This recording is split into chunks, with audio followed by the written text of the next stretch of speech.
My wife and I bought our first house last year. Nothing fancy, just a small place on the edge of a quiet coastal town.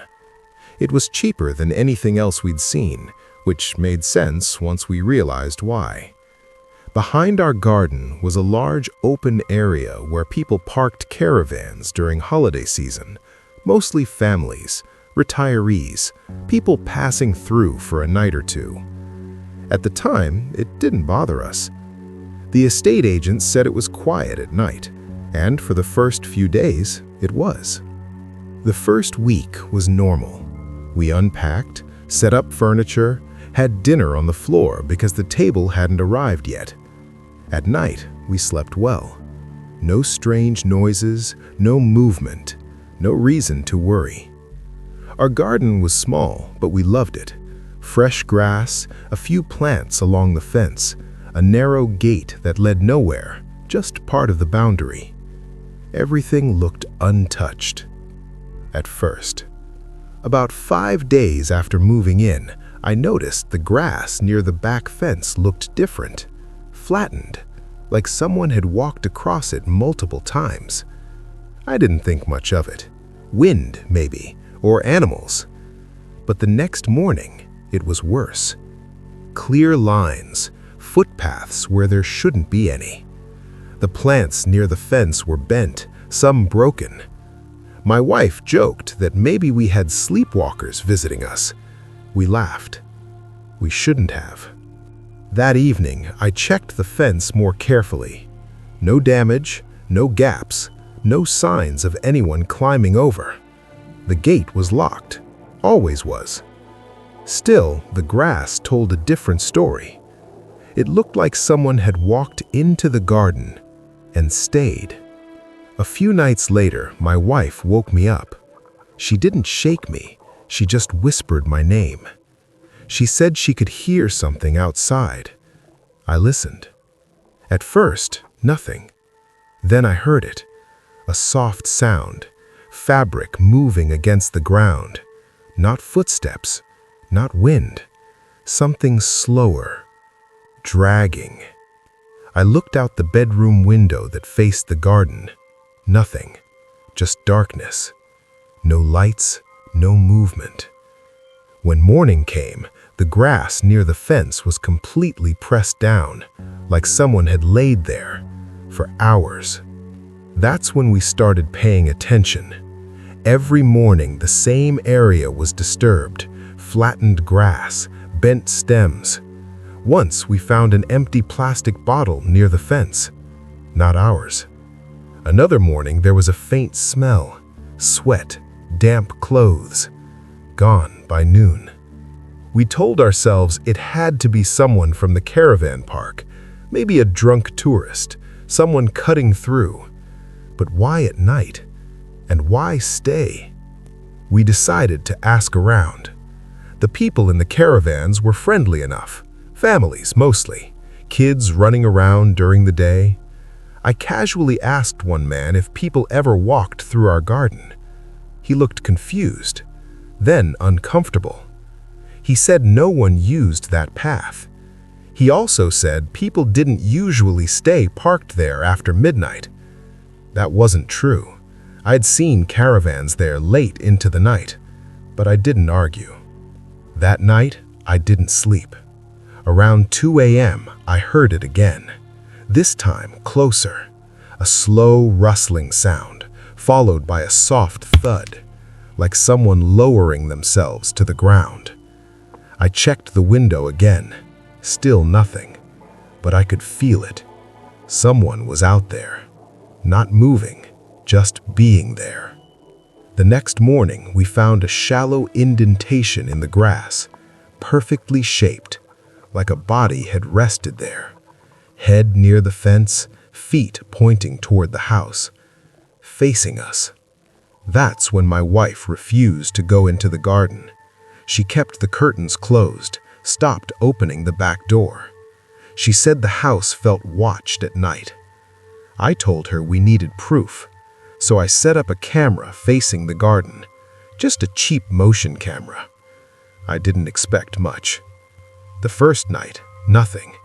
Second night, nothing. Third night, at 2:43 a.m., the camera sent a notification. Motion detected. The clip was only 12 seconds long. At first, it looked empty. Then, I noticed the grass moving, slowly, like something adjusting its weight. The camera angle wasn't wide enough to show the fence, just the ground. Whatever it was, stayed low, too low to be standing. The next morning, the camera was still there, but the memory card was gone. I hadn't touched it. That day, we found something new, a thin blanket folded near the fence, damp, dirty, and warm. We called the local council. They suggested installing better fencing.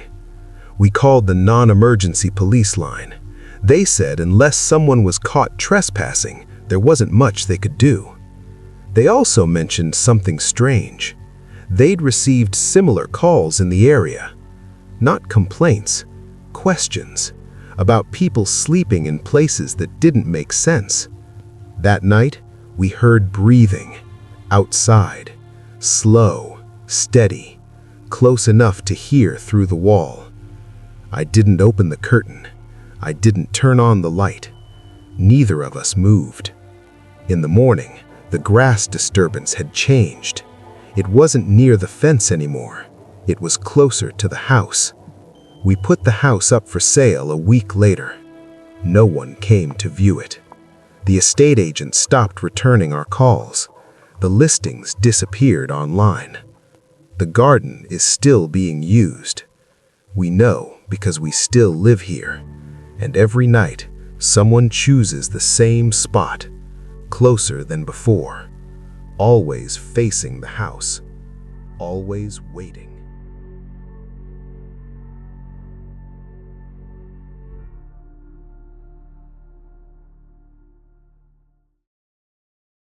My wife and I didn't come from money.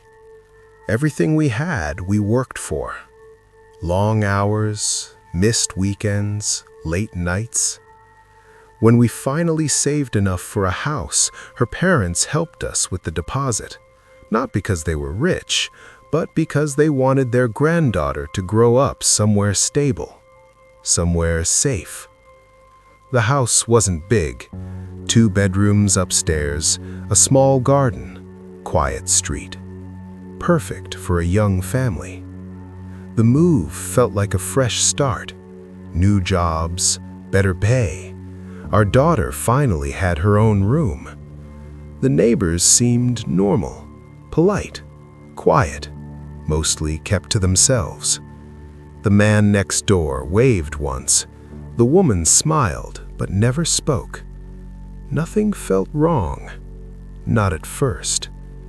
The first few months passed quickly. Work was busy. Our daughter was settling into school. Life felt full in a good way. We barely spent time in our bedroom beyond sleeping. That mattered later. It started with a draft. Our bedroom always felt colder than the rest of the house. Even with the heating on, that room never quite warmed up. I assumed it was insulation. Old houses have quirks. Then my wife mentioned something else. She said she felt like the room smelled different at night. Not bad, just stale, like air that hadn't moved in a long time. One evening, while putting laundry away, she noticed a faint mark on the wall, just above the skirting board, behind the bed, a small, dark dot. She thought it was a nail hole from a previous owner. We ignored it. Weeks passed. The dot stayed, but it didn't look the same. It was cleaner than the rest of the wall, perfectly round, too precise to be accidental. I touched it. The wall felt thinner there. That night, I couldn't sleep. I kept thinking about how the neighbor's house connected to ours. Semi-detached, shared wall. Our bedroom was right against theirs. I told myself I was being paranoid. Still, I moved the bed slightly away from the wall, just a few inches. The next morning, the dot was easier to see. Light from the window hit it at the right angle. It wasn't just a hole. There was something inside it, something reflective. I waited until my wife took our daughter to school. Then I pressed my eye close to the hole. At first, I saw darkness. Then, movement. The hole wasn't empty. It went all the way through, into the neighbor's house, into their bedroom. I pulled back immediately. I didn't want to believe what I'd just seen. But the size, the angle, it wasn't accidental. It was placed perfectly, at bed height. That meant something else too. For months, every night, someone could have been watching. I didn't tell my wife right away. I didn't know how.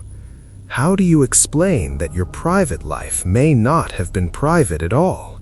That someone may have seen things no one else should? I filled the hole temporarily with tape. My hands shook while I did it. That night, I lay awake, listening, not for noise, for silence. The kind of silence that feels intentional. Around 3 a.m., I heard something faint, a sound through the wall. Not footsteps, breathing, slow, controlled, on the other side of where the hole was.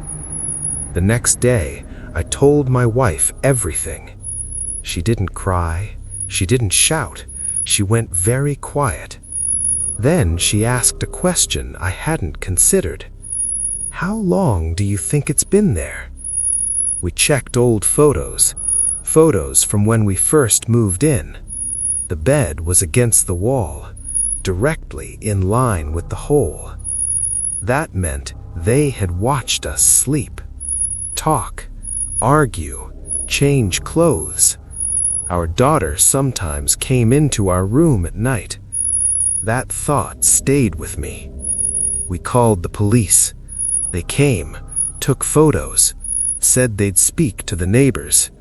But their tone changed when they knocked next door.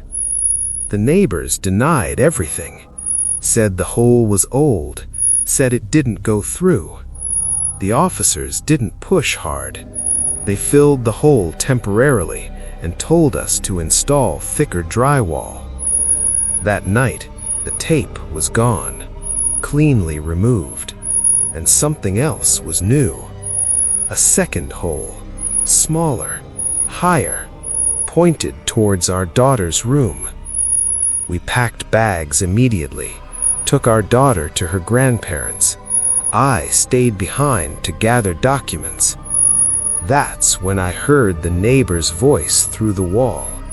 Soft, close. He said my name. We don't live there anymore. The house is technically ours, but no one wants to buy it. The holes were sealed professionally, multiple layers. Still, when we visit to check on the property, there are marks on the wall, always in the same spots, as if someone is still trying to look through.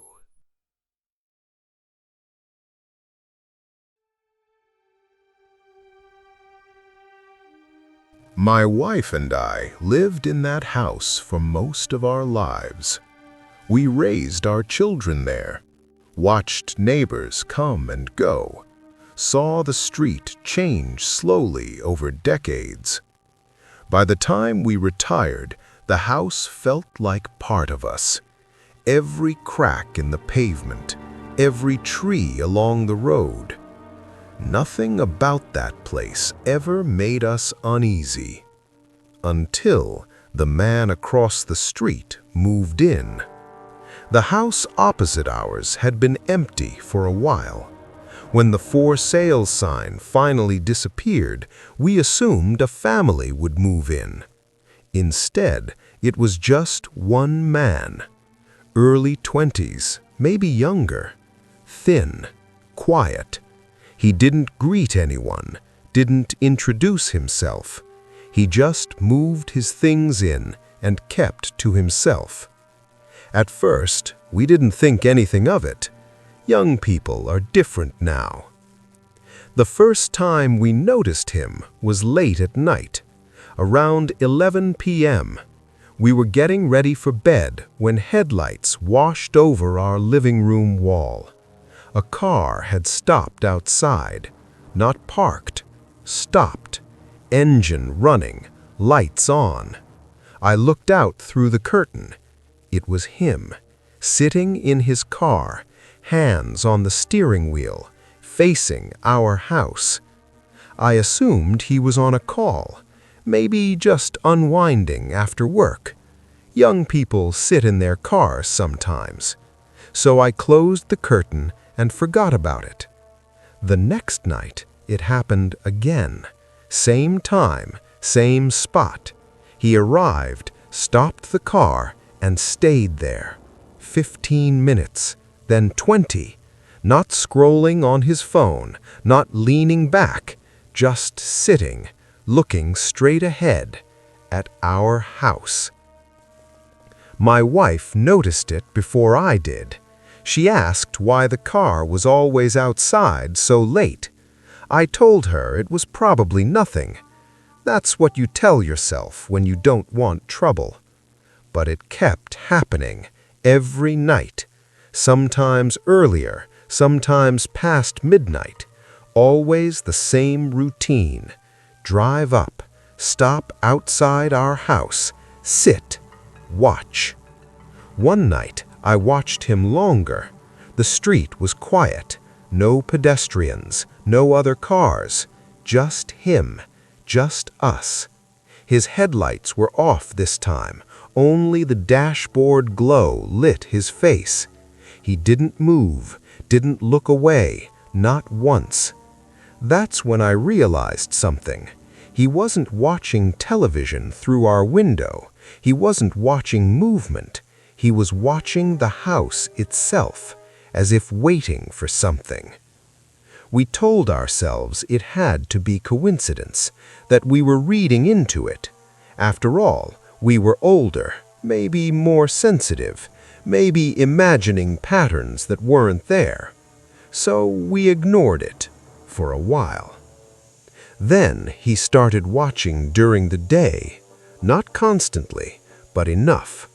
I would glance out the window while having tea, and there he was, standing at his upstairs window, looking directly at our front door, not pretending to be busy, not moving when he noticed me, just standing there. I waved once. He didn't react, didn't blink, didn't step back. He stayed there until I closed the curtain. My wife stopped sitting near the windows. She moved her chair farther back into the room. She said it felt like being examined, like someone counting your habits. Over time, we noticed patterns. He appeared when lights went on. He appeared when we entered rooms. If I stepped into the kitchen at night, he was visible through the window. If my wife opened the curtains in the morning, he was already there, watching. It began to feel coordinated, as if he knew our routines, as if he had learned them. One night, he didn't sit in the car. He stood beside it, on the pavement, facing our house, hands by his sides, no phone, no movement, just standing there. I didn't want to look for too long. There is something unsettling about being noticed, noticing someone. So I stepped away from the window. That night, neither of us slept well, not because of noise, but because of the idea that someone might be watching, even when you don't look. We considered calling someone, the council, the police, but what would we say? He looks at our house. That doesn't sound like a crime. So we stayed quiet. Weeks passed. The watching didn't stop. It intensified. If we turned off lights, he stayed. If we closed curtains, he waited, sometimes for hours. His car would still be there at dawn. At our age, feeling watched does something to you. It makes your home feel smaller, less solid, like it could be taken from you without warning. One afternoon, my wife noticed something new. He had drawn his curtains back fully, every window, so we could see him clearly, standing inside his house, watching ours. That was the moment we stopped pretending. This wasn't coincidence. This was deliberate. The last night we stayed there, he came home earlier than usual. He didn't turn off the engine, didn't open the door. He just sat there, longer than ever before. I watched him through a narrow gap in the curtain. At one point, he leaned forward, as if trying to see inside better. That night, we packed what we could. Not everything, just essentials, the things that mattered. We moved in with our daughter temporarily. The house is empty now. We drive past it sometimes, out of habit. The man still lives across the street, and whenever we pass, he's standing at the window, watching the house, waiting for someone to come back.